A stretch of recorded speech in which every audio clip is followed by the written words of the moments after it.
Well, right, but really, it's not terribly worried about that. What the NSA is worried about, what the government is worried about, is not having another terror act on anybody's watch and having the political repercussions.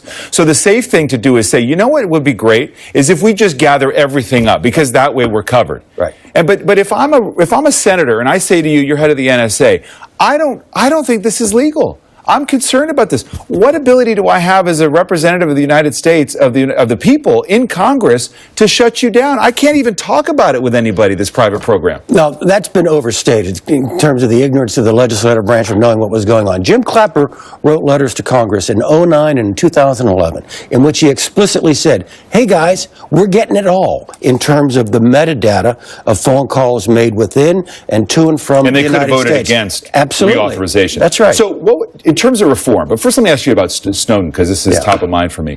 Should there be any kind of deal for him? Any kind of amnesty? Yeah, I would strongly oppose that. And look, I know there's a great fear he's got a lot more out there. Right. And will we ever know what he's got? The New York Times says we may not this morning. I don't think we will.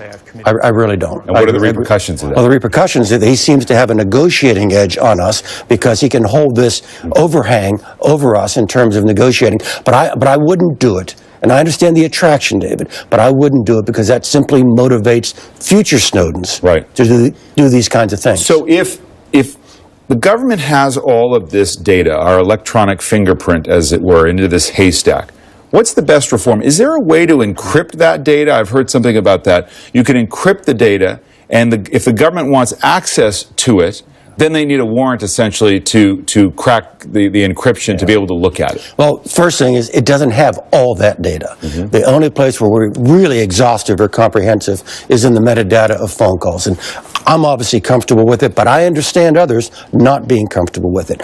I think the key, David, is what do you do with that data? How do you access it? Under what provisions are you allowed to ask that data a question? I think that may get closer to this appropriate balance between security and liberty.